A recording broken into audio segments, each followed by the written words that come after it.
Huwag kang mag-alala, Silab. Hindi ko gagawin yun. Iiwas ako hanggat maaari. Sige na, kung anong dapat mong gawin, mag-iingat ka. Wika ng binata. Kagad lumakad ang gabay. Dali-dali namang pumasok ng tahanan si Pen upang kunin ang mga aklat. Bagay na pinagtaka ni Lolo Munding. Oh, ano naman ang gagawin mo sa mga aklat, Apo?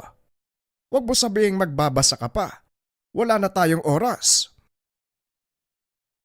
Ganun na nga po, Lo. May mga dasal na nakasaad sa mga aklat na ito eh. Malaking tulong ang mga kalamang iniwan ni nanay at tatay. Pag-uusap ng dalawa. Matapos ay hinayaan na ni Lolo Munding ang binata sa ginagawa. Ilang sandali pa naganda na ito ng mga kagamitan. Nagsimulang magsagawa ng bakod sa paligid. Humanga naman ng husto ang dalawang matanda sa ipinapakita ni Pen. Hindi inaakala ng mga ito. Ganon na kalayo ang narating ng binata. Kinagabihan, habang nag-aantay kay Silab, nilapitan ni Lolo Munding si Pen. Inabot ang palakol na pag-aari ng kanyang ama. Mukhang magagamit mo ang sandatang ito, Pen. Mag-iingat ka po ha. Pasensya na, hindi ko na kayang makipaglaban. Wika ni Lolo Munding. Hindi mo naman kailangan makipaglaban, Lolo eh. Dumating na ang panahong sinasabi mo sa akin. Oras na para gampanan ko ang tungkuling iniwan sa akin ni tatay. Tugon ni Pen. Humahanga ako sa iyo, Apo ha. Ni sa inagap. Hindi ko naisip na darating sa punto na panonoorin lang kitang makipaglaban. Malaki ang tiwala ko sa iyo. Taglay mo ang kakayahan ng iyong ama. Kailanman hindi kita pinagdudahan. Natakot lang ako na baka mapahamak ka. Pero gaya ng sinabi mo, kakibat ng iyong kapalaran ang panganib, kaya mag-iingat ka. Muling wika ni Lolo Munding. Habang nag-uusap ang mga ito ay dumating naman si Tandang Pinang. Bitbit ang mga alagang lakang ng kanyang ina. Hindi naman ako papayag na hindi mo gamitin ang pamana mula sa lahi ng iyong ina. Kaya heto, gamitin mo ang mga lakang na ito. Nananalaytay sa ugat mo ang dugo ng isang magaling na puting mambabarang. Kaya alam kong magagawa mo silang pasunurin. Wika ni Tandang Imang. Maraming salamat po, Lola. Huwag po kayo mag-alala. Hindi ko bibiguin ang ating angkan. Tugon ni Pen. Ilang sandali pa ay dumating na si Silab. Nanlaki ang mga mata ni Pen. Iba na ang suot ng gabay. Oh, bakit parang nakakita ka ng multo? Wala naman. Naninibago lang ako sa itsura mo eh. Ngayon lang kita nakita na may suot na baluti. Bagay pala sa'yo ha. Marahil ito na din ang huling pagkakataon na susuotin ko ang baluting ito. Pag-uusap ng dalawa. Bigla namang tumayo si Lolo Munding. Naglakad papasok ng kanyang kwarto. Paglabas nito ay merong dalang balabal. Tanggapin mo ang balabal na ito, Pen. Pagmamay-ari ng iyong ama. Ibinalot niya ito sa kanyang ulo bilang tanda na nagmula siya sa ating angkada. Kinuha ito ng binata at pinagmasdan.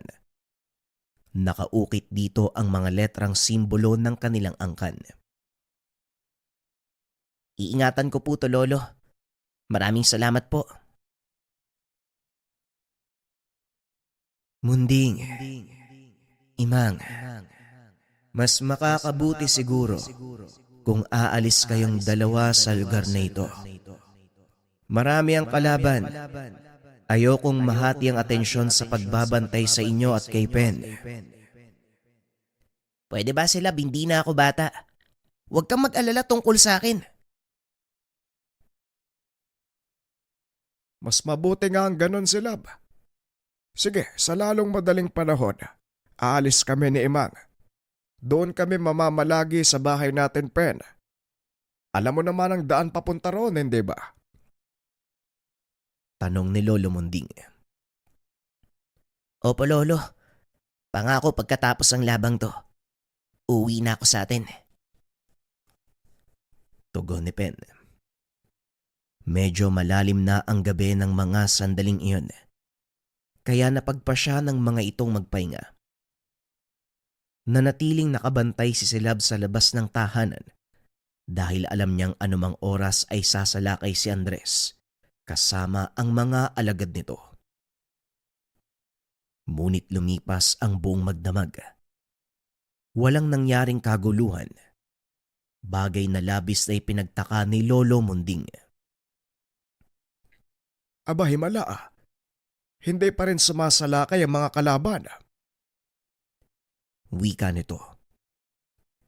Pupungas-pungas namang bumangon si Pen. Opo nga nakakapagtaka ang ganitong pangyayari Hindi natin alam kung anong balak ni Andres. Tugon ni Pen. Sa ngayon ay magpasalamat tayo dahil hindi pa sumasalakay sina Andres. Dahil sa totoo lang, kulang ang ating paghahanda. Hindi natin alam ang kabuuang bilang nila at ayokong masorpresa tayo. Wika ni Silab. Muli itong nagpaalam na aalis, ngunit sa pagkakataong iyon, natapos lang ang buong araw ay hindi pa dumarating ang gabay. Kinagabihan laking gulat ni Pen nang makarinig ng napakaraming yabag ng kabayo sa labas ng tahanan. Dali-daling sumilip ang binata.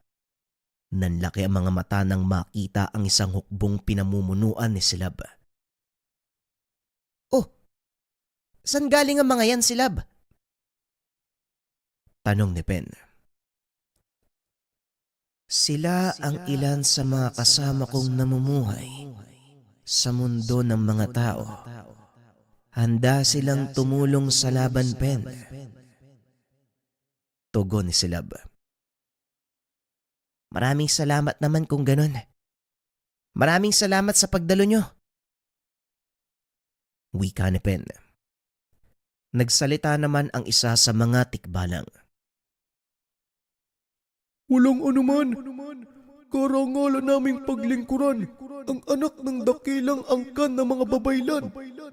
Ang pangalan ko ay Abog.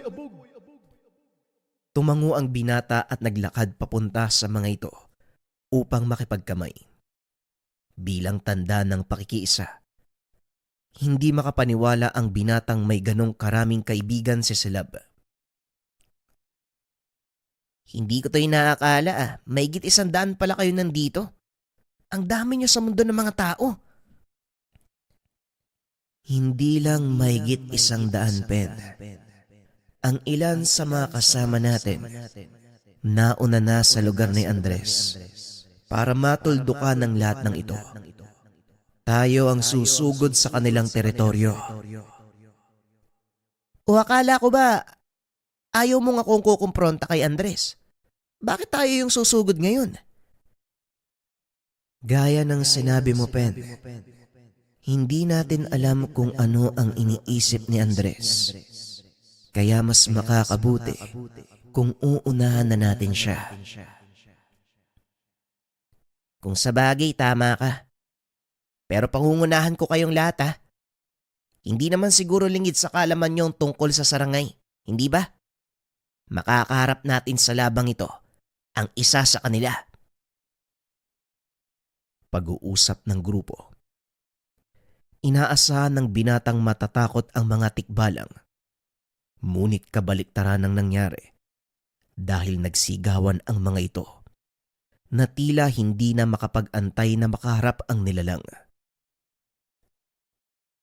Lahat sila ay may galit sa sarangay Nakita nila ang pagkakataong ito upang makapagigante. Alam nilang may pag-asang manalo dahil sa presensya mo. Pinapalapad mo naman yung tenga ko, kaibigan eh.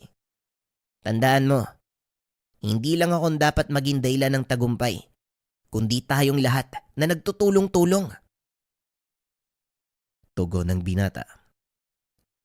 Muling nagiyawan ang mga tikbalang, kanya-kanyang tago sa mga puno. Sa ngayon, mananatili muna tayo dito hanggang sa dumating ang tamang panahon ng pagsalakay. Aantayin nating bumilog ang itim na buwan. Wika ni Silab. Bakit naman, kaibigan? Anong meron sa itim na buwan? Tanong ni Pen. Ang mga sarangay ay kumukuha ng lakas mula sa liwanag ng bilog na buwan. Kabaliktaran ang mangyayari sa oras na magdilim ang kalangitan at walang buwan dahil mahina ang mga sarangay. Tugon ni Silab. Patuloy lang na nag-uusap ang dalawa nang biglang makita ang isa sa mga kasamahan na humahangos. Magsalita ka, kaibigan. Anong nangyari? Tanong ni Silab. Ang mga tagabayan, sila ang pinagbalingan ni Andres Tagkalit. Kagabi, marami ang sinalakay ng isang nilalang. Mas mataas pa sa bahay, may sungay ng kalabaw at kalahating tao. Paliwanag ng isang tikbalang. Alam ni Pen na ang sarangay ang tinutukoy nito. Sinasabi ko na nga ba eh, may hindi magandang plano itong si Andres. Abog, magsama ka ng ilan sa mga kasama mo. Tumulong kayo sa pakikipaglaban sa bayan. Susunod kami ni Silab. May kailangan lang akong gawin. Utos ni Pen sa mga tikbalang. Wala namang pagdadalawang isip na sumunod ang mga ito. Samantalang silang dalawa naman ni Silab ay pumasok sa kagubatan upang hanapin ang mga lagalag na bangkay. Anong gagawin mo sa mga lagalag na bangkay, Pen? Delikado ang iniisip mo. Wika ni Silab. Alam ko, Silab, pero wala na akong ibang maisip na paraan. Tugon ni Pen. Paano mo naman sila makukumbinse na sumama sa'yo? Hindi nga sila nakikinig sa taong nag-uutos sa kanila. Tanong ni Silab. Manood ka lang, Silab, at pakiusap. Huwag kang makikialam. Pag-uusap ng dalawa habang hinahanap ang lungga ng mga lagalag na bangkay. Hindi nagtagal ay natagpuan din nila ang mga ito. Nagsisiksikan ang mga bangkay sa isang maliit na yungib. Nang makita ng mga ito si Pen, nagunahang lumabas ang mga nilalang.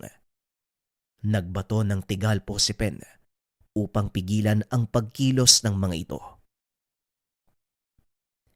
Ngayon makinig kayo. Kaya kong ibigay ang kalayaan nyo. Kaya ko kayong patawirin sa kabilang mundo. Pero sa isang kondisyon. Tutulungan nyo kung matalo ang hukbo ni Andres. Wika ni Pen. Wala ni isa ang sumagot sa mga bangkay. Kaya pinagtawanan ito ni Silab.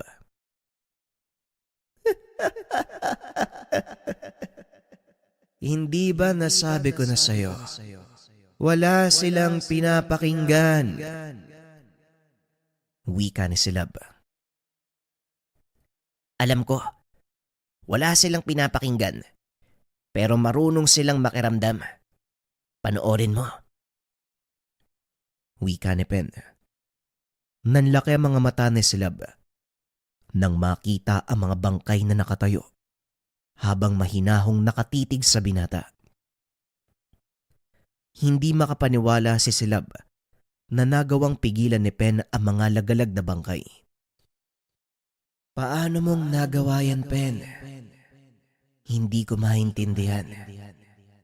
Sa pagkakaalam ko, isang bugaytang babaylan lang ang makakapagpasunod sa kanila?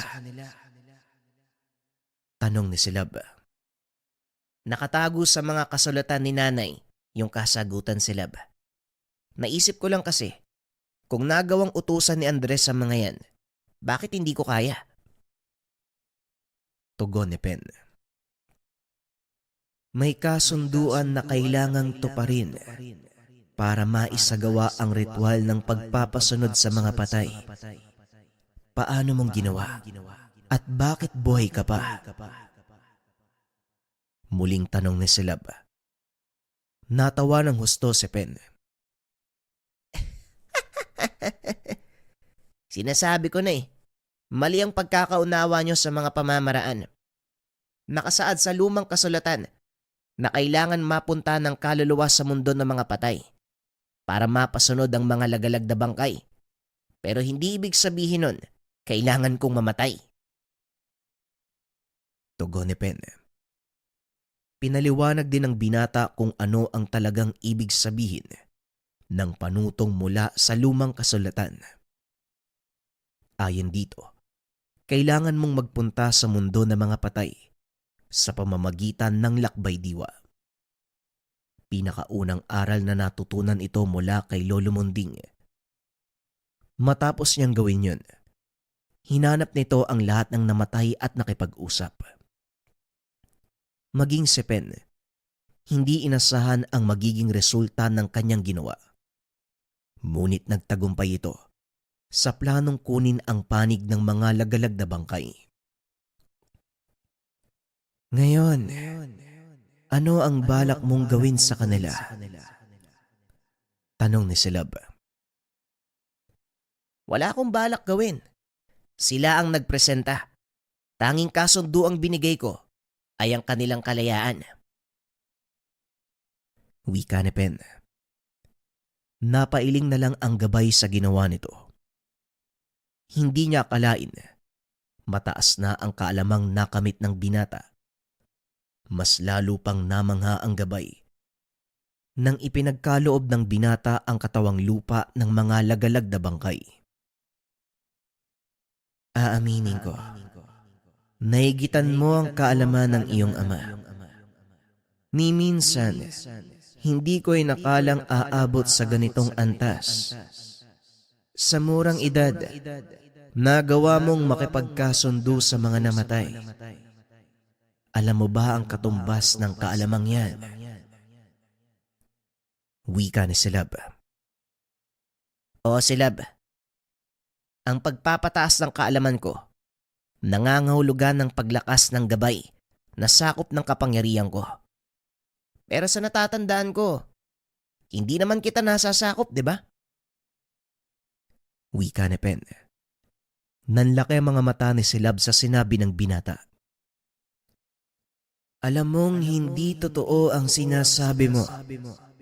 Kahit papano, sumusunod naman ako sa mga utos mo. Tugon ni Silab. Natawa si Pen sa naging reaksyon nito.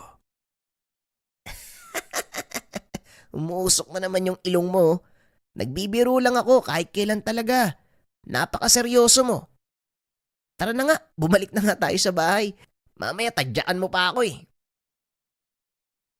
Wika ni Pen. Bagyang nanibago ang binata dahil wala na roon ang dalawang matanda.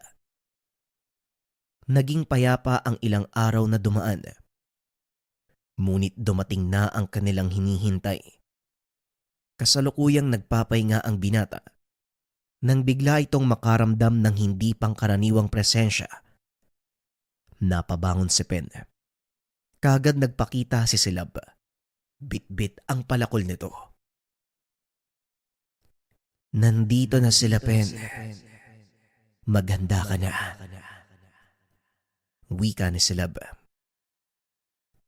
Nakahanda na ako at alam kong darating ang araw na to. Pero sasabihin ko sa iyo ng maaga, Silab. Maaaring isa pa lang ito sa marami nilang gagawing pagsalakay. Tugon ni Pen.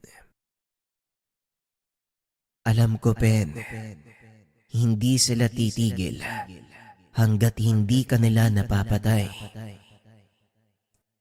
Pag-uusap ng dalawa. Naglakad ang mga ito palabas ng tahanan. Biglang nagpatiuna si Silab dahil nakaabang na sa kanila ang napakaraming kalaban. Huwag kang aalis sa likod ko, Pen. Ako nang bahala sa mga to. Hindi ka dapat nagsasayang ng lakas sa labang ito. Wika ni Silab. Naglitawan na ang mga lagalag na bangkay upang tumulong sa laban. Napakarami na mga kalaban. Karamihan sa mga ito ay ang tingerong pumanig kay Andres sa pamumuno ng isang taong nagngangalang Ezekiel. Hindi nga nagkamali si Supremo Andres. Isang patpati na tikbalang lang ang kalaban namin.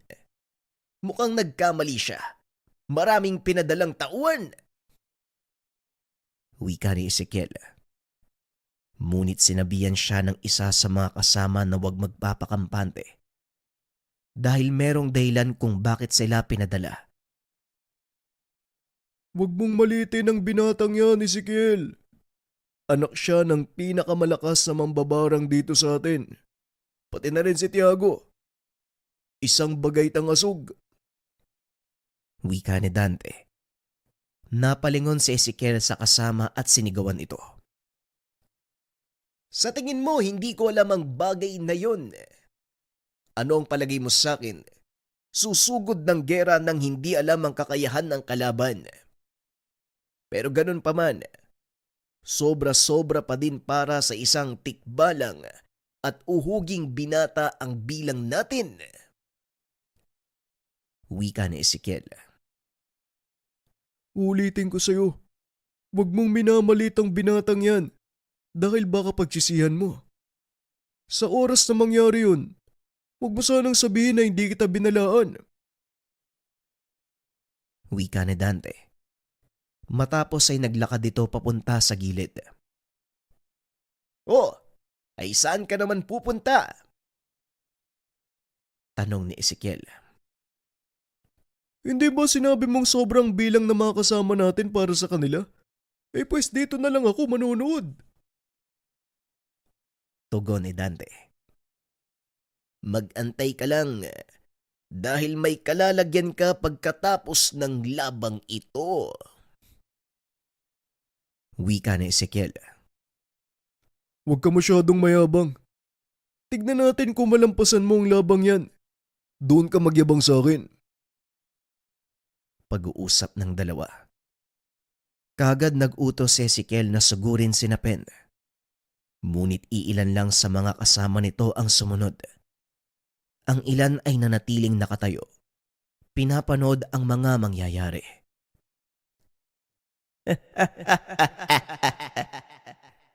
Sinasabi ko na nga ba? Ako nang bahala dito, Pen. Wika ni Silab sabay sugod sa mga kalaban. Mag-isa nitong hinarap ang maigit 10 antingero na merong kakayahang magbato ng tigalpo. Sa tulong ni Pen, nagagawang kontrahin ng gabay ang mga dasal mula sa kabilang panig at ang bawat kalabang maaabot, hindi nakakaligtas sa kanyang palakol. Nang makita ni Ezekiel na nagbagsakan na ang ilan sa mga kasama, nagpa siya itong sumugod. Pinunterya si Pen. Ito ang pinakamalaki niyang pagkakamali. Nang makita ni Silab na papunta ito kay Pen, dali-daling tumakbo ang gabay at binangga si Ezekiel. Tumilapon ito sa malayo at inabot din ng ilang minuto bago ito muling nakabangon. Samantala nang titigan ni Pen ang gabay, iba na ang aura nito. Unti-unti itong nawawala sa sarili. Silab, anong nangyayari? Ayos ka lang ba? Tanong ni Pen. Huwag mo kong alalahanin, Pen. Pumunta ka sa ligtas na lugar at hayaan mo kong lumaban sa mga to. Tugon ni Silab.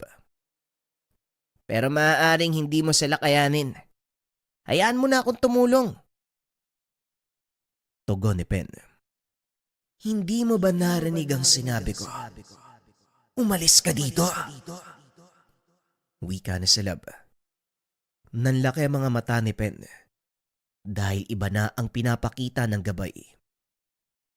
Sa panig naman ng mga kalaban, dahil alam nilang wala ng pag-asang manalo, nagsipag-alisan sa lugar ang ilan sa mga ito. Ang naiwan na lang ay ang mga sugatan. Si Ezekiel, na nooy pinipilit pa ring bumangon. Ngunit bago pa man ito makaangat ng tingin, nagawa na siyang hawakan ni Silab sa buhok. Itinaas nito ang ulo ng kalaban, paulit-ulit na hinampas sa lupa, hanggang sa tuluyang mawalan ng malay, sabay hagis palayo. Umalis na rin sa lugar si Dante dahil alam niyang wala na sa sarili ang tikbalang. Napansin ito ni Pen. Alam niyang kapag nagpatuloy ang ganitong pangyayari, tuluyan nang mawawala sa katinoan si Silab. Kaya naman ginamit ng binata ang mga lagalag na bangkay upang pigilan ito. Sa pamamagitan ng tangang mutya, pinakalma ni Pen si Silab. Silab, pakiusap uminahon ka. Wala nang mga kalaban. Nanalo na tayo. Wika ni Pen. Unti-unting huminahon ang paghinga ng gabay nang makita nitong nagliwanag ang mutsyang suot ng binata. Inutusan ni Pen ang mga lagalag na bangkay na bitawan ang gabay. Tuluyan itong bumagsak sa lupa at nawala ng malay. Napatingin si Pen sa mga papatakas na kalaban. Napansin itong panay ang lingon sa kanya ni Dante. Ilang beses itong huminto, na tila nagdadalawang isip sa pag-alis sa lugar. Hindi na ito pinansin ni Pen. Ngunit nang bubuhati na ng binata si Silab, laking gulat niya dahil may kung sinong tumulong. Hindi mo siya kayang buhatin mag-isa. Hayaan mo kung tulungan kita. Nagulat si Pen dahil ang taong tumulong sa kanya ay si Dante. Hindi ba ikaw si Dante? Bakit mo kami tinutulungan? Tanong ni Pen. Mamaya ko na ipapaliwanag. Kailangan nating madala sa loob ng tahanan ng tikbalang. Tugon ni Dante. Pagdating sa loob ng tahanan, inilapag nito si Silab sa sahig. Akmang aalis na sana nang bigla siyang tawagin ng binata. Dante, sandali lang. Hindi mo pa sinasagot yung tanong ko eh. Bakit mo kami tinulungan? Tanong ni Pen. Sabihin na lang natin. Hindi ako kagaya ng pinsan kong si Ezekiel. Balutin mo ng proteksyon ng lugar na ito dahil maaaring matagalan bago magkamalay ang kaibigan mo. Anumang oras maaaring bumalik ang puwersa ni Ezekiel, kaya maganda ka. Tugon ni Dante at kagad na itong umalis. Ilang minuto na ang nakakalipas, ngunit hindi pa rin nagkakamalay si Silab. Nag-umpisa nang mag-alala ang binata sa kalagayan ng gabay. Muling bumalik sa isipan nito ang nangyari. Ito ang kauna-unahang pagkakataon na nakita si Silab sa ganong kalagayan. Sinubukan itong magalungkat ng mga lumang kasulatan tungkol sa nangyari sa gabay. Ngunit walang nakitang impormasyon ng binata. Hinayaan niya na lang ito. Sa isip ni Pen, marahil nadala ng sobrang galit si Silab, kaya naganap ito kanina. Naupo ang binata sa tabi ng gabay. Hindi namamalayang unti-unti na itong nakakatulog. Ilang sandali pa, nakita ni Pen ang sarili sa isang malawak na kapatagan. Pamilyar sa kanya ang lugar dahil ito ang pastulan ni Lolo Munding. Nakita ng binata ang isang munting itim na kabayo. Tumatakbo sa malawak na parang papunta ito sa bangin. Dali-dali niyang hinabol para sana pigilan. Ngunit huli na ang lahat. Tuluyan itong nahulog sa tila walang hanggang gilid ng bangin. Napasigaw ang binata at pagmulat ng mga mata. Nakahinga ng maluwag. Napagtantong panaginip lang ang lahat. Tinignan nito ang gabay na noon wala pa ring malay. Akmang tatayo na sana nang bigla itong makaramdam ng malakas na puwersang paparating. Dinampot ng binata ang palakol. Akmang lalabas na ng bahay. Biglang naramdamang bumangon si Silab. Dahan-dahang lumingon ang binata. Nakita itong nakatayo habang hawak ang palakol. Ganon pa rin ang itsura nito. Tila wala sa sarili. Marahang naglakad si Silab palabas ng tahanan. Inihampas ang palakol sa lupa. Sabay pakawala ng malakas na sigaw. Muling nagwala ang tikbalang. Sa pagkakataong ito, 2 aswang ang lumitaw sa kanyang harapan. Pinagmasdan ni Pen kung paanong dinurog ng gabay ang mga kalaban. Ngunit sa hindi malamang dahilan, parami ng parami ang mga ito. Patuloy na nakikipaglaban si Silab na tila walang kapaguran. Hindi alam ni Pen ang nangyayari sa gabay. Mas lalong hindi nito alam kung ano ang gagawin. Habang tumatagal ay lalong nawawala sa sarili si Silab. Dito na nagsimulang mag-alala ang binata. Ilang sandali pa, tuluyan ang natapos ang pagsalakay ng mga kalaban. Ngunit patuloy pa rin ang pagwawala ng gabay. Laking gulat ni Pen nang biglang tumakbo si Silab. Papasok ito ng kagubatan. Dali-dali siyang hinabol ni Pen. Nang maabutan ang gabay, nakita niyang nagwawala ito sa loob ng gubat.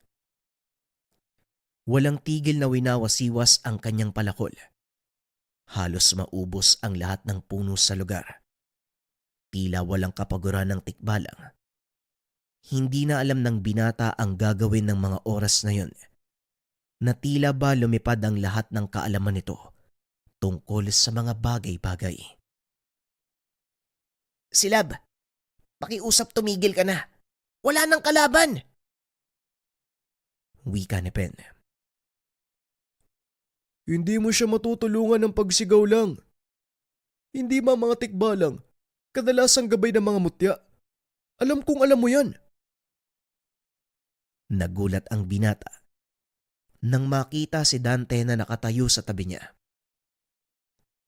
Anong ginagawa mo dito, Dante? Hindi ba kalaban ka? Tanong ni Pen. Kung yun ang tingin mo sa akin, wala akong magagawa. Ano pang inaantay mo? Gamitin mo ang mutya para kumalma ang tikbalang. Biglang naalala ng binata ang kwento sa ninunong si Amang Lakay. Dali-daling kinuha ni Pen ang mutya sa loob ng damit. Hinubad ito. Tumakbo ang binata papunta kay Silab. Sabay sakay sa likod ng tikbalang. Sa pilitang isinuot ni Pen ang kwintas sa gabay. Ngunit dahil sa lakas nito, humagis ng malayo si Pen at nawala ng malay. Ilang sandali pa ay nagising ito sa loob ng kanilang tahanan. Pagbangon nito, nakita si Silab na nakasandal sa dingding habang nakatingin sa kawalan. Mabuti naman at nakabalik ka na sa wisyo mo. Masaya ako at di ka napahamak. Nagulat si Silab at napatingin sa binata. Ngunit hindi ito nagsalita. Akmang tatayo na sana si Pen. Kaso nga lang naramdaman nito ang sakit sa kanyang binti. Huwag ka munang kumilos. Nalamog yung laman mo nung tumama ka sa puno eh. Mabuti na lang hindi ka nabalian. Wika ni Dante. Nandito ko pa rin pala. Gusto ko lang malaman mula sa'yo. Bakit mo ba ako tinutulungan? Tanong ni Pen. Sabihin na lang natin na hindi ko nagustuhan sumama sa pinsang ko. Saka makipagkasundo kay Andres. Gusto ko ng tahimik na buhay. Wika ni Dante. Kung ganon, sabihin mo sa akin, bakit ka sumama sa pagsalakay kung wala ka palang balak makipaglaban? Muling tanong ni Pen. Alam kong hindi ka maniniwala. Sa oras sasabihin ko sa iyo ang dahilan ko. Sige na, sabihin mo na. Subukan mo ako. Paghamon ni Pen. Walang nagawa si Dante kung hindi sabihin ang kanyang dahilan. Ang totoo, gusto ko makita ang sinasabi nilang natitirang buhay na kalahi ni Tiago. Tagahanga ako ng iyong ama, Pen. Alam mo bang, minsan ko na siyang nakasama sa isang gamutan? Pinagpatuloy ni Dante ang kwento para lang mapunan ang kuryosidad ng binata. Dagdag pa nito, hindi lang isang beses silang nagkasama ni Tiago. Naging katuwang din siya nito sa pagpapalaya sa isang buong baryo sa ilalim ng pananakop ng mga rebeldeng may kaalaman sa lihim na karunungan. Mabuting tao ang iyong ama. At alam ko na kung ano ang puno ay siya rin ang bunga. Simula nang malaman kong patay na ang iyong ama, sasabihin ko ang totoo, nawalan ako ng dahilan para magpatuloy sa pagsasanay. Pero muli ako nabuhayan nung malaman ko kay Andres na buhay ka, ang nag-iisang anak ng tinitingala akong babaylan. Wika ni Dante. Hindi naman makapagsalita si Pen. Nakaramdam ito ng pagkabagabag sa mga sinabi. Pasensya ka na kung pinag-isipan kita na masama. Pero hindi ibig sabihin nito, lubusan na ako nagtitiwala sa'yo. Galing ka sa panig ng kalaban eh. Hindi ko alam ang totoong intensyon mo sa pagtulong sa akin. Kaya hindi mo ako masisisi kung magdududa ako sa'yo. Wika ni Pen. Napangiti na lang si Dante at muling nagsalita. Alam kong hindi madali magtiwala sa isang taong inakala mong kalaban. Kaya hayaan mo sana akong manatili sa tabi mo para mapatunayang tapat ako sa mga hangarin ko. Sa hangarin kong tumulong. Muling wika ni Dante. Ikaw ang bahala. Pero salamat sa tulong mo kanina. Kung hindi mo pinaalalang tungkol sa mutya, hindi ko rin maiisip yun. Tugon ng binata. Tumayo naman si Dante. Naglakad palabas ng bahay. Pansamantala muna ako magpapaalam ha. Baka malaman nila Andres na nandito ako eh. Lalo kayo mapahamak. Kailangan niyo muna magpagaling. Dahil hindi pa ganong nanunumbalik ang lakas ng gabay mo. Kailangan niyang masanay na sotang mutya ng kambalsaging. Wika ni Dante. Nakatitig ito kay Silab. Matapos ay tuluyan ng umalis. Ibinaling naman ni Pen ang tingin sa gabay. Hindi pa rin ito kumikibo. Kaya hinayaan na lang niya muna ito. Nagbalik sa pagkakahiga. Kinabukasan paggising ni Pen, napansin niyang wala na si Silab sa kinaupuan. Pinilit ng binatang tumayo upang tignan nito sa labas. Ngunit hindi niya nakita si Silab. Naupo ito sa atangan. Inantay ang pagbabalik ng gabay. Ngunit inabot lang ang hapon ay walang dumating. Inisip ni Pen na kailangan ni Silab ng kaunting panahon, kaya hinayaan niya muna ito. Lagi din namang bumabalik ang gabay sa oras na kakailanganin. Ngunit minsang sumagi din sa isip ni Pen na panahon na para tumayo sa sariling paa. Hindi pwedeng umasa na lang sa tulong ni Silab. Nasa kalagitnaan ng pagbumuni-muni ang binata. Bigla itong nakaramdam ng pamilyar na presensya. Dali-dali itong tumayo upang kunin ang palakol.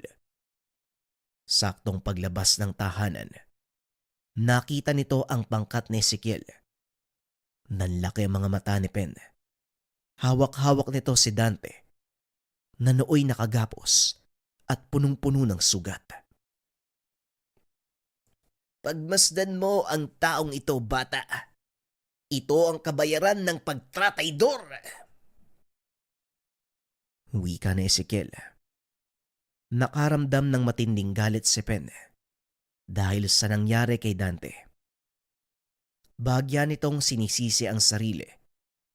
Hindi niya ito napigilan, gayong alam niyang mananatili itong ligtas sa kanyang tahanan. Wala kang kasing sama, Ezekiel. Paano mong naaatim na saktan ang sarili mong pinsan? Para saan ba yung pinaglalaban mo? Tanong ni Pen. Maaaring walang halaga sa iyo ang pinaglalaban ko. Pero para sa akin, importante ang magkamit ng malakas sa kapangyarihan dahil ang katotohanan, hindi ka mabubuhay sa mundong ito kung mahina ka. Tugon ni Ezekiel. Hindi yan ang kinalakihan kong prinsipyo. Kaya pasensya ka na kung talagang hindi kita maiintindihan. Wika ni Pen. Kung sabagay, ano nga naman ang mauunawaan mo sa mundo? Gayong nakakulong ka sa 4 na sulok ng tahanan mo. Ni minsan ba, nagamit mo na ang buong kakayahan mo, Pen? Wika ni Ezekiel.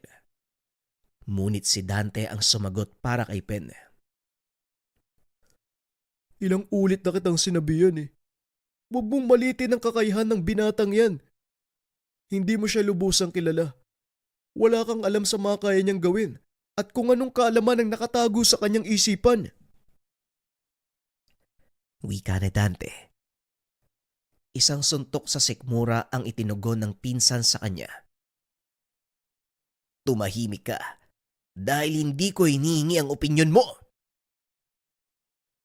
Napaluhod si Dante dahil sa sakit. Ngunit lingid sa kaalaman ni Ezekiel na kinuha ni Pen ang pagkakataong abala siya sa pinsan. Nagulat ito nang biglang tumama ang kamao ng binata sa panga niya. Bagyang napatras si Ezekiel dahil sa lakas ng suntok ng binata. Nang mag-angat ng tingin, hindi niya mahanap si Pen. Laking gulat nito nang muling magpakita ang binata. Sa pagkakataong iyon, hampas ng palakol naman ang tumama sa kanya. Sa kasamaang palad, nagawa itong saluhin ni Ezekiel. Nahawi at dali-daling umatras si Pen upang muling maganda sa susunod na atake. Yan lang ba ang kaya mong gawin? Wala ka bang... Hindi na ituloy ni Ezekiel ang sasabihin. Bigla itong nakaramdam ng matinding panghihina. Sadyang ngang hindi mo pa ako kilala. Masyado kang tumutok sa pisikal na atake. Pero hindi mo napansin ang totoo kong pakay.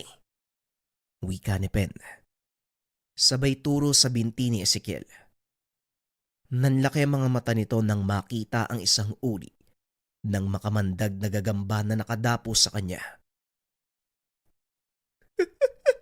Yan ang sinasabi ko sa iyo, Ezekiel. Hindi mo alam ang totoong kakayahan ni Pen. Masyado mo siyang minaliit eh. Nakalimutan mong mula siya sa 2 panig na pinagsamang angkan. At isa sa mga yon ay ang angkan ni Isabel, ang pinakamalakas na mambabarang. Wika ni Dante. At para manahimik ay bumuelo ng sipa si Ezekiel. Ngunit muli itong nagulat. May kung sinong humawak sa kanyang paa. Sobra ng kalupitan ang ginagawa mo. Na kahit kaming mga elemento, hindi na kayang tiisin ang ginagawa mo sa kaanak mo. Wika ni Silab. Napangiti naman si Pen nang makita ang kaibigan. Mabuti naman at nakabalik ka na. Ano? Kumusta ang loob ng kagubatan? Tanong ni Pen. Mamaya ka namang ulit. Hindi to ang oras. Ituon mo ang pansin sa kalaban dahil nandito lang ako para tulungan ang taong ito. Wika ni Silab. Matapos magsalita ay kagad niyang binuhat si Dante. Umalis na siya doon sa lugar. Muli namang ibinaling ni Pen ang atensyon sa kalaban na noon ay pilit na tumatayo mula sa pagkakahagis sa kanya ni Silab. Idagdag mo pa ang pamamanhid ng katawan na dulot naman ng kagat ng gagambang isinugo ni Pen. Alam mo, Ezekiel, hindi na sana kita papatulan sa mga ginagawa mo, pero naisip ko, kung hahayaan lang kita, maraming tao ang masasaktan. Wika ni Pen. Dahan-dahang tumayo si Ezekiel. Akmang susugod sana nang bigla itong makaramdam ng isang malakas sa presensya. Napatingin ito kay Pen. Nasipat ang kakaibang aura ng binata. Hindi niya lubos na maisip na ganito ang babanggain. Nakaramdam ng bagyang pagsisisi sa naging desisyon. Ngunit hindi na pwedeng umatras. Dahil sa oras na gawin niya yun, paniguradong kay Andres naman siya mananagot. Hindi pa uli ang lahat. May pagkakataon ka pang baguhin ng tadhana mo. Yan ay kung papakinggan mo ko. Umalis ka na dito at huwag nang babalik pa. Muling wika ni Pen. Ngunit gaya ng inaasahan, hindi ito pinakinggan ni Ezekiel.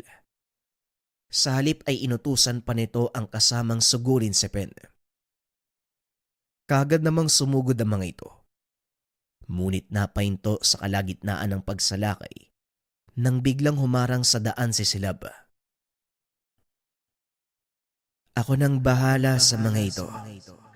Tapusin mo na ang isang yon. Wika ni Silab habang nakaturo kay Ezekiel. Binitawan naman ni Pen ang kanyang palakol.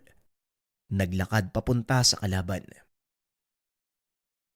Bilang respeto, makikipagtusa ko sa'yo nang walang gagamiting sandata. Wika ni Pen. Napangiti naman si Ezekiel dahil ang buong akala nito ay mano-mano siyang lalabanan ng binata. Ngunit nagkamali siya nang biglang mag-usal ng dasal si Pen. Nakaramdam ng bigla ang pagbigat ng katawan si Ezekiel na tila iginapos ito at pilit na hinila padapa. Anong ginawa mo? Bakit hindi ko maikilos ang katawan ko? Tanong ni Ezekiel. Hindi na nagsasalita si Pen. Nakatayo lang ito habang pinapanood si Ezekiel na pilit kumakawala sa ginawa nitong tigalpo. Habang tumatagal, lalong bumibigat ang mga dasal na binibitawan ni Pen. Ngunit hindi ito napapansin ni Ezekiel. Nakatuon ang atensyon nito sa kung paanong makakawala mula sa espiritual na panggapos na ibinato sa kanya. Kalaunan, napansin nito ang pagdurugo ng ilong. Pakiramdam na tila binabarena ang kanyang ulo. Saka pa lamang nito napagtanto na tuluyan ang nabasag ng binata ang kanyang mga tangang gamit. Wala ka ng pag-asang manalo. Kaya kung ako sa'yo, umalis ka na at huwag nang babalik pa. Talikuran mo ang kasama ni Ezekiel. Hindi ito ang tamang aspeto ng buhay. Wika ni Pen. Huwag kang magmalinis dahil kahit ikaw, may dugo ka ng mambabarang na nananalaytay sa kaugatan mo. Tugon ni Ezekiel. Oo, tama ka. Hindi ko yun kinakaila. Masama man sa pandinig ng tawang salitang mambabarang, ngunit nakadepende ito sa taong pinatutungkulan. Kung paninindigan mo ang masamang tingin ng mga tao, nasa iyo yan. Pero kung gagamitin mo ito sa kabutihan, mag-iiba ang tingin nila sa'yo. Pag-uusap ng dalawa. Kinalas ni Pen ang panggapos sa ibinato nito. Hinayaang makaalis si Ezekiel. Ngunit hindi pa man nakakalayo. Nakarinig ang binata ng malakas sa sigaw. Pen! Nandito na si Andres! Wika ni Dante. Habang pilit na itinatayo ang sarili. Napahinto na sa pakikipaglaban si Silab. Dali-daling tumakbo papunta sa tabi ng binata. Mukhang ito na ang pinakahinihintay natin. Maganda ka. Nararamdaman ko ang sarangay sa paligid, Pen. Wika ni Silab. Huwag kang mag-alala, Silab. Alam kong dadating tayo sa puntong to. Ang tanong ko sa'yo, handa ka bang makipaglaban muli?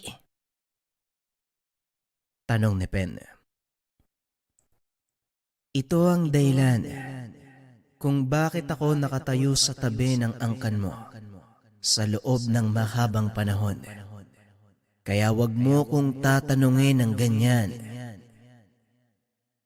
Pag-uusap ng dalawa. Sinabihan ni Pen si Dante na lumayo na sa lugar. Ngunit nagmatigas ito. Hindi ako pwedeng umalis, Pen. Hawak ni Andres ang pinsan ko. Kailangan ko siyang iligtas. Wika ni Dante. Huli na ang lahat. Hindi ko na nararamdaman ang pinsan mo. Malamang tinapos na siya ni Andres.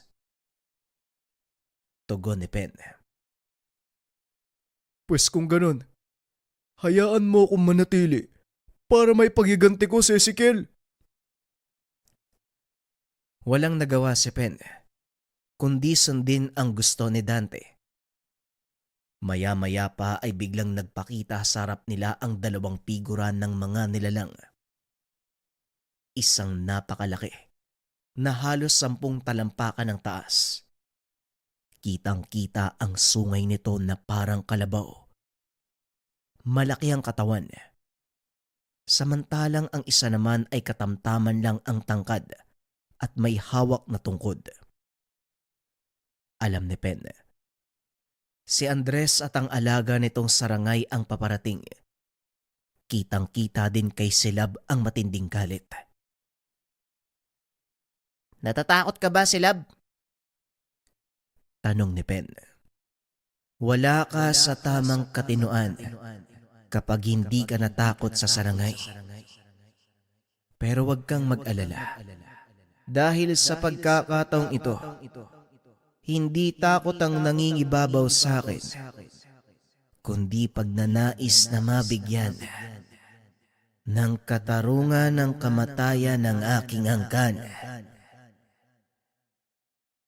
Wika na Silab. Isa lang ang hangarin natin sa labang to. Kaya gawin natin ang lahat para manalo. Tugon ni Pen. Malakas ang kalaban, pero malaki ang tiwala ko sa iyo, Pen. Alam kong gagawin mo ang nararapat kung sakaling dumating sa punto na wala na tayong pagpipilian. Wika ni Silab. Nauunawaan ko. Silab, kaya hanggat may pagkakataon pa tayo, hayaan mong sabihin ko ang mga katagang ito. Masaya akong naging bahagi ka ng buhay ko at nagkaroon ng isang kaibigan na palaging maaasahan. Hindi man tayo magkasundo sa lahat ng bagay, ngunit nanatili ka sa tabi ko. Kaya nagpapasalamat ako.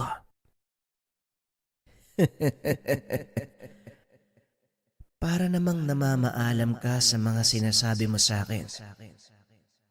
Huwag kang mag-alala dahil hindi ako ang mamamatay dito. Pag-uusap ng dalawa.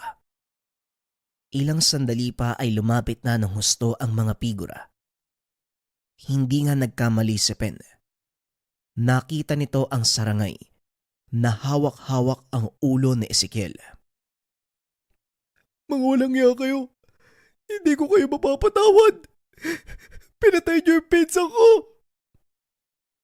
Wika ni Dante. Tumawa ng malakas ang sarangay.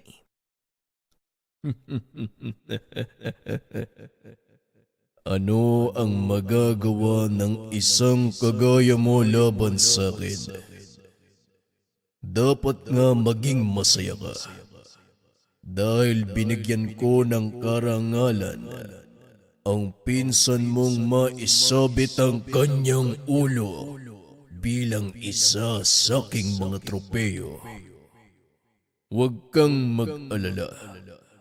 Kung gusto mo, isasabit ko din ang ulo mo at nang binatang yan sa aking katawan. Wika ng sarangay. Huwag kang papakasiguro, Kalabaw. Dahil hindi ko hahayaang madampian ng kamay mo ang binatang ito. Dadaan ka sa ibabaw ng bangkay ko. Wika ni Silab. Muling tumawa ng malakas ang sarangay.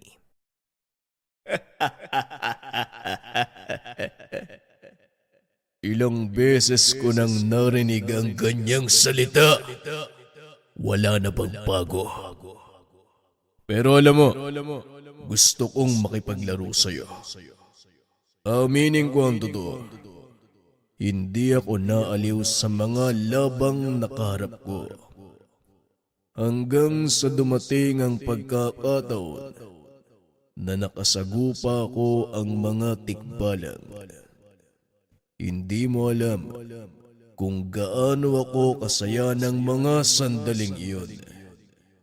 Habang isa-isang pinupugutan ng ulo ang mga kalahi mo. Hindi ko rin maintindihan kung paano kang nakaligtas. Nagulat si Pen dahil nanatiling kalmado ang gabay.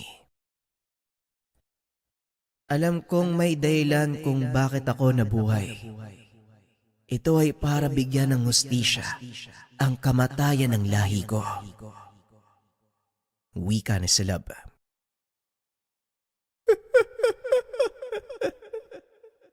Hindi umubra sa akin ang isang buong hukbo ng mga tikbalang.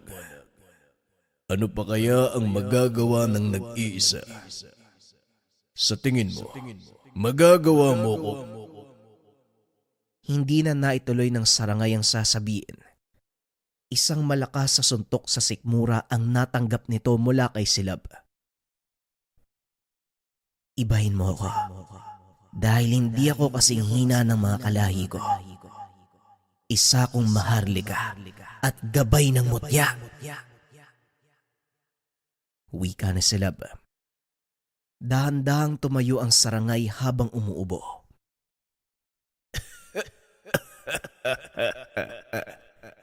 Aminin ko, malakas yun ah. Pero hanggang saan kaya ang itatagal mo? Sa oras na patulan kita tikbalang. Wika ng sarangay. Bilisan mo, sarangay. Tapusin na natin ang labang to. Marami pa akong aasikasuhin. Tapusin na natin ang laban na to. Wika ni Andres. Huwag mo kong utusan. Dahil wala sa usapan natin ang utus-utusan mo ko. Gagawin ko ang anuman ang nais ko. Wika ng sarangay. Mukhang nakakalimutan mo yata kung sino ang dahilan kung bakit ka nandito sa mundo na mga buhay. Nagawa kitang hugutin mula sa mundo mo. Kaya din kitang ibalik kung gugustuhin ko. Nanahimik na lang ang sarangay. Kaagad na hinarap si Silab. Hindi naman nagpatinag ang gabay. Sinalubong nito ang pag-atake ng sarangay. Nagulat si Pen dahil nagagawang makipagsabayan ni Silab sa napakalaking nilalang. Ngunit naputol ang panonood ni Pen nang biglang magsalita si Andres. Sayang at hindi tayo nagpang-abot nung nakaraang pagkikita natin. Gustong gusto kitang sakalin at pilipitin ang leeg mo. Wika ni Andres. Ganun ba? Pasensya na, mukhang hindi mo yata magagawa ang bagay na yan. Dahil hindi kita hahayaan. Alam ko na ang kahinaan mo, Andres. Maging ang pamamaraan ng gamit mo. Masyado ko naging kampante sa una nating pagharap Pero ngayon, hindi man ako sigurado kung matatalo kita. Pero kaya kong makipagsabayan sa'yo. Tugon ni Pen. Yan din ang sinabi ng iyong ama. Pero anong nangyari? Wala. Dahil pinabayaan siya ng tikbalang niyang gabay. Hindi mo alam. Iniwan siya ng pinaka-pinagkakatiwalaan niyang alagad. Wika ni Andres. Alam kong isa yan sa mga taktika mo, Andres, kaya pasensya na. Pero hindi ako mahuhulog sa mga ganyang patibong. Alam ko ang katotohanan sa likod ng mga sinasabi mo. Kaya pinabayaan ni Silab si tatay. Sumunod lang ito sa utos na iligtas ako. Wika ni Pen. Hindi nakapagsalita si Andres sa sinabi ng binata. Sa tingin mo matalino ka? O sige, kung yan ang gusto mong laro, makikipaglaro ako sa'yo. Wika ni Andres at bigla itong naglaho. Ngunit nararamdaman ng binata ang presensya nito.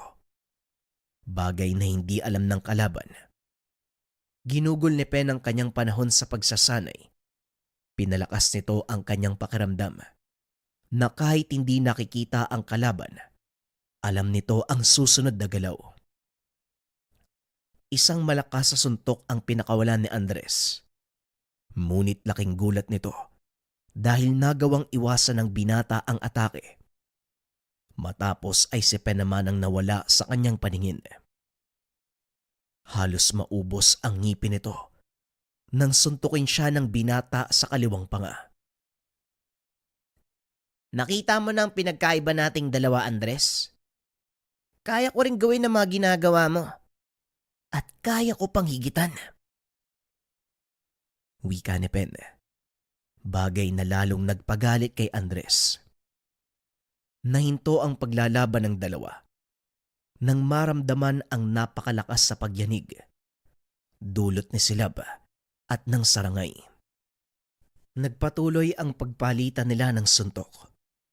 Natutuwa si Pen sa naging kinalabasan ng pagsasanay nila ni Silab.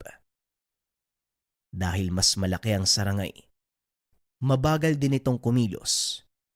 Ngunit napakalakas nito sa oras na tamaan ng kamao si Silab. Paniguradong malalasog ang katawan nito. Anong problema? Para yatang hindi mo ko mahuli. Napapagod ka na ba? Kakasimula pa lang ng laban natin. Pangungutya ni Silab. Bagay na labis namang ikinagalit ng sarangay. At hindi inaasahan ng lahat maging ni Andres ang gagawin nito. Ganun ba? Masyado nga ba akong mabagal para sa'yo? Pues maganda ka. Dahil pagkatapos ng gagawin ko, hindi ka na makikilala ng kaluluwa ng mga magulang mo. Tugon ng sarangay. Sabay baklas ng kanyang baluti. Dito napagtanto ng binata na ang suot niya ay hindi lang pala basta pang proteksyon, kung hindi isang gamit na nagkukubli ng totoo niyang anyo. Napatras si Silab dahil naramdaman nito ang biglaang pagtaas ng enerhiya ng kalaban. Nang tuluyang makalas ang suot na gamit, bigla na lang itong nagpakawala ng malakas na enerhiya, dahilan para magtalsikan ang lahat ng nasa paligid. Maging si Andres ay hindi nakaligtas. Tumilapon ito sa malayo at hindi sinasadyang tumama sa matulis na sanga ng puno, dahilan ng agaran nitong pagkamatay. Nilingon ni Silab si Pen. Nakitang nakakapit ito sa isang bato. Kaya naman kahit papano, Napanatag ang kalooban ng gabay. Ilang sandali pa ang nakalipas ay tuluyan ng humupa ang bugso ng enerhiya. Ngunit laking gulat ni Silab dahil tumambad sa kanya ang panibagong anyo ng nilalang. Bahagya itong lumiit, ngunit humaba ang mga sungay at binti. Naganda ang tikbalang upang sumugod, ngunit sa kasamaang palad, mabilis na naglaho ang sarangay. Isang malakas na suntok ang binigay nito kay Silab. Tumilapon ito papunta sa malaking bato at sa sobrang lakas ng pagkakatama, halos mapulbos ito. Marahang tumayo ang gabay, ngunit mabilis namang nakarating sa harap nito ang sarangay. Sunod-sunod na atake ang pinakawalan, dahilan para tuluyang bumaba ang depensa ni Silab. Nakahiga ito sa lupa at hinawakan ito ng sarangay sa paa, sabay hagis papunta sa kinaroroonan ni Pen. Silab, ayos ka lang ba? Masyadong malakas ang sarangay.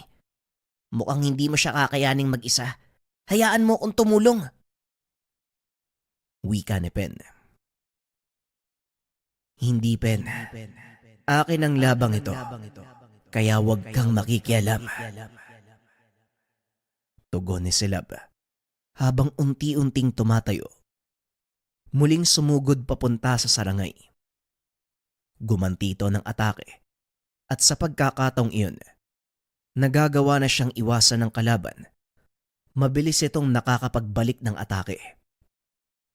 Ganun pa man, patuloy na nakipaglaban si Silab hanggang sa muli itong tumalsik ng tamaan ng sarangay. Mukhang pagod ka na yata, Tikbalang. Hanggang dito na lang ba ang yabang mo? Anong nangyari sa bilis ay pinagmamalaki ng inyong hanggan? Wika ng sarangay habang naglalakad papunta sa kinaroroonan ng Tikbalang. Napansin ng binata na hindi ito gumagalaw, kaya naman muli niya itong tinawag. Silab, bumangon ka! Nandito na siya! Pilit na bumangon ng Tikbalang at nang makatayo na ito, muli na namang umatake ang kalaban ng sunod-sunod. Halos hindi na makagalaw ang braso ni Silab, ni hindi na nito maitaas ang hawak na palakol. Sinakalito ng sarangay, itinaas sabay hampas sa lupa ng makailang ulit. Nanlulumo si Pen habang pinagmamasdan ang kaibigan na unti-unting pinapatay sa gulpi. Pakawalan mo ang lakas si Silab, Pen. Ito lang ang tanging paraan para matalo niya ang sarangay. Tanggalin mo ang gapos sa gawa ng mutya sa kanya. Wika ni Dante. Nalabis namang ikinagulat ni Pen. Natambakan na ito ng malalaking puno. Ngunit nagpapasalamat ang binata dahil buhay pa ito. Sa oras na pakawalan ko si Silab, maaaring mawala na naman siya sa sarili. Natatakot ako dahil marami ang mapapahamak. Hindi ko na siya mapipigilan. Tanging kamatayan na lang ang magpapahinto sa kanya. Wika ni Dante. Kailangan niya magsakripisyo, Pen. Dahil sa oras na siya ang matalo sa laban na yan, pareho kayong mamamatay. Muling wika ni Dante. Tama si Dante, Pen. Tanggalin mo ang mutya sa katawan ko.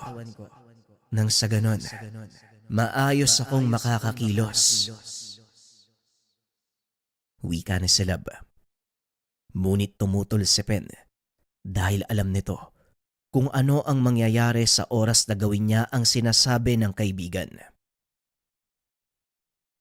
Ano pang inaantay mo, Pen? Wala na tayong oras. Kumilos ka na.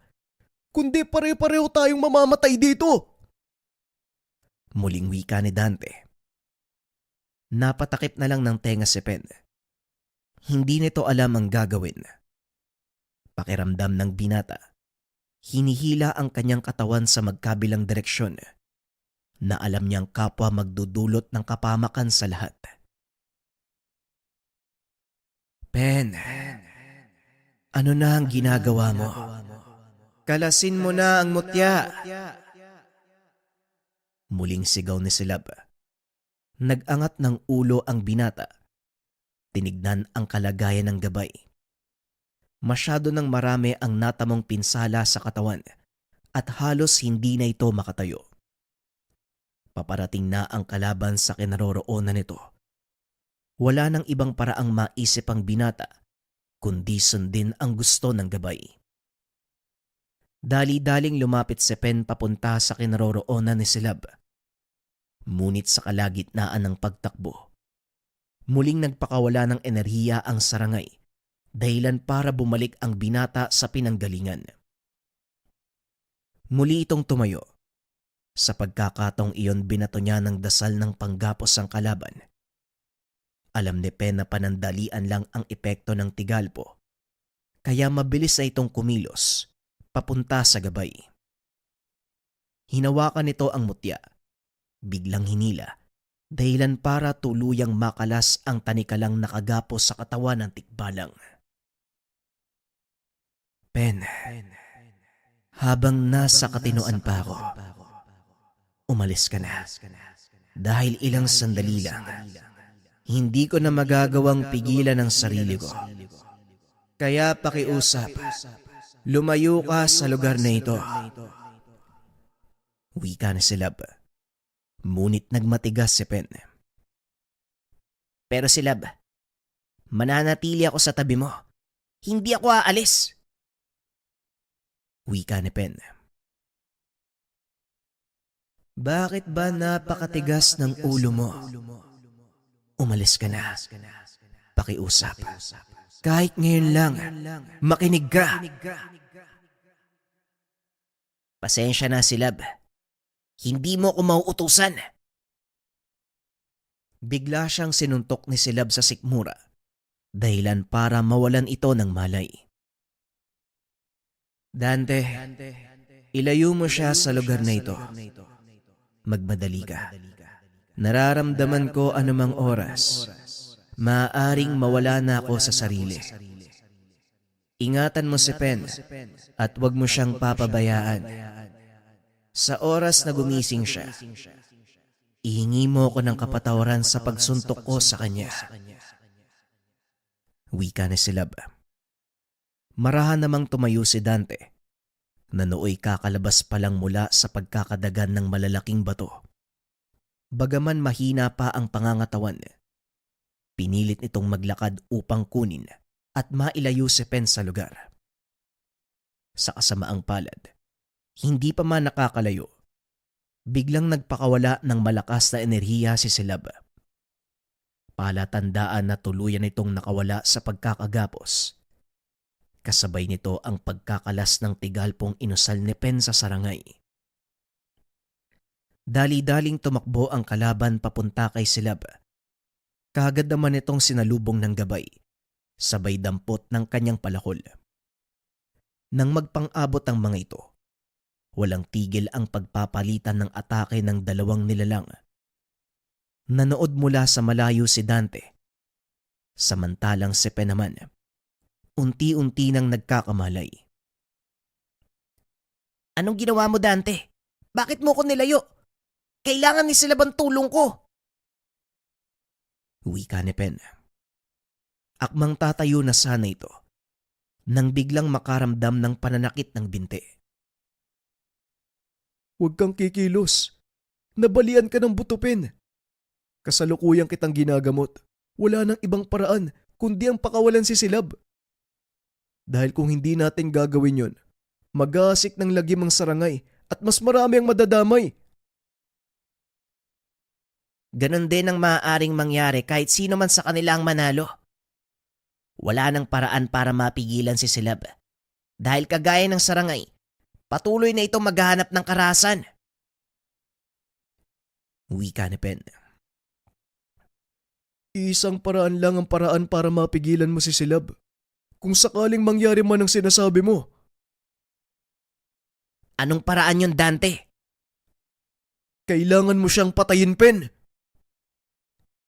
Nanlaki mga mata ni Pen sa sinabi ni Dante. Muli nitong ibinaling ang tingin sa gabay na nakikipaglaban. Hindi pwede. Baka may ibang paraan. Hindi ko pwedeng gawin yon. Tugon ni Pen. Kailangan mong kayanin, Pen. Wala nang ibang paraan kung hindi sakripisyo ang buhay ng gabay mo. Para sa mas maraming buhay, kailangan magsakripisyo ng isa. Yan ang responsibilidad na kaakibat ng pagkakaroon ng gabay. Dito naalala ni Pen ang propesiyang binanggit ni Tandang Imang. Hindi nito akalain na siya ang magiging daan ng kamatayan ng gabay. Muli nitong pinapanood ang pakikipaglaban ni Silab. Sa pagkakatong iyon, nalampasan na nito ang kakayahan at lakas ng sarangay. Nakaigana sa lupa ang kalaban habang paulit-ulit na hinahampas ng palakol. Hindi na ito nakakatayo. Samantalang si Silab naman, patuloy itong hinahagupit hanggang sa tuluyang mawalan ng malay ang malaking nilalang. Walang pagdadalawang isip niyang pinutol ang mga sungay nito at saka pinugutan ng ulo. Ngunit kahit tapos na ang laban, patuloy pa rin sa pagwawala ang nilalang. Ito na ang tamang oras, Pen. Palayain mo na ng lubusan si Silab. Kailangan mo siyang patayin. Wika ni Dante habang inaabot ang palakol sa binata. Hinawakan naman ito ni Pen. Muling tinignan ng gabay. Nanumbalik ang masasayang alaala nung mga panahong maayos pa ang lahat. Dahan-dahang tumayo ang binata habang sinasariwa ang mga gunita. Naglakad ito papunta sa kinakatayuan ni Silab habang sinasabi ang mga kataga. Hindi ko inaakalang aabot sa ganitong tagpo ang lahat, Silab. Ang buong akala ko, habang buhay mo kong paglilingkuran. Pero eto ngayon, hawak ang sandatang papatay sa kaisa-isang nilalang na naging sandalan ko sa loob ng mahabang panahon. Salamat, kaibigan. Lubusan ko nang ibibigay ang kalayaan mo. Tumakbo ka ng malaya, Silab. Namnamin mo ang buhay na walang sakit, walang hirap at walang puot. Paalam, kaibigan. Tumutulo ang luha ng binata habang sinasambit ang mga katagang ito.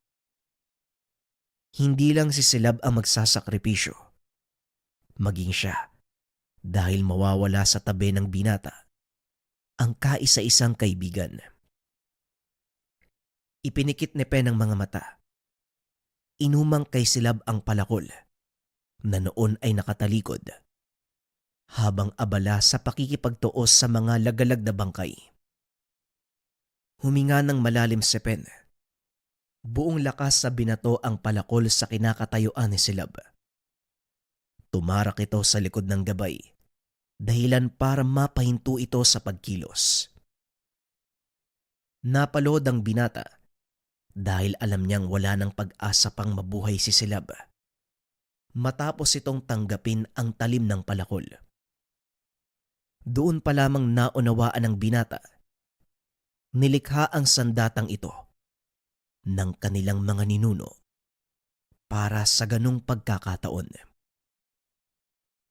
Pinagmasdan nitong unti-unting bumagsak si Silab. Nang tuluyan na itong mapaiga sa lupa, dali-dali siyang lumapit sa kaibigan. Silab, patawad, wala na akong naisip na paraan eh.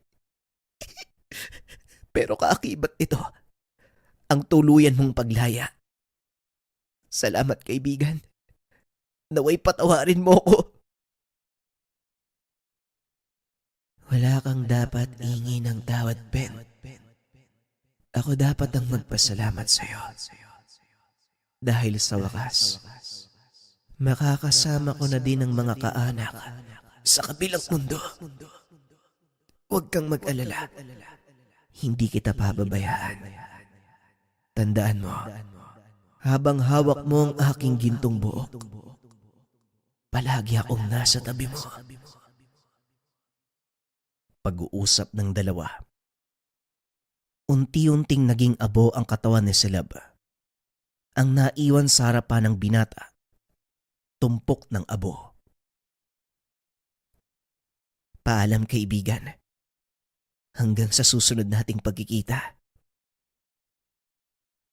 Akmang tatayo na sana ang binata. Nang bigla namang nagliwanag ang tumpok ng abo. Unti-unti itong nagbuo. Hanggang sa mapagtanto ng binata. Isang maliit na kabayo ang namuo mula sa abo. Ilang sandali pa. Tuluyan ang nabuo ang imahe ng nilalang. Kulay itim na batang kabayo ang lumabas mula sa tumpok ng abo. Lumapit ito kay Pen. Ikaw ba? Ikaw ba ang kapalit ni Silab? Kung ganun, tatawagin kitang Sinag. Wika ng binata, habang kalong-kalong ang kakasilang na kabayo. Matapos ang kaganapang iyon, pinili ni Pen na umuwi sa tahanan ni Lolo Munding sa kabilang ibayo. Naglakbay ito kasama si Dante at ang bagong kaibigang si Sinag. Tuwang-tuwa ang dalawang matanda nang makitang buhay si Pen. Nagawa nitong talunin si Andres. Hindi naging malinaw ang nangyari sa taong iyon, ngunit siguradong hindi na ito makakapanakit. Mabilis na lumipas sa mga araw, buwan, umabot ng taon. Sinag, bumalik ka nga dito. Hindi ko pa tapos itirintas yung buhok sa likod, oh. Wika ni Pen, habang masayang nakikipaglaro sa itim na kabayo. Tinuloy nito ang naiwang propesyon ng ama. Nanggamot ang binata at kinilala sa kabilang baryo bilang isang pinakamahusay na manggagamot. Samantalang si Dante naman, piniling manatili sa tabi ni Pen upang maging katulong nito sa gawain. Nagsilbing inspirasyon kay Pen ang ginawa ng gabay. Naging maliit na itim na kabayo man ito. Wala nang kakayahang makipag-usap sa kanya. Pero palagi pa ring nararamdaman ni Pen. Binabantayan siya ng gabay. Mas lalo niyang pinagbuti at pagtupad ang kanyang tungkulin bilang isang babaylan. Kasabay nito ang tagapangalaga. Nangmut siya ng kambalsaging at gabay na tikbalang.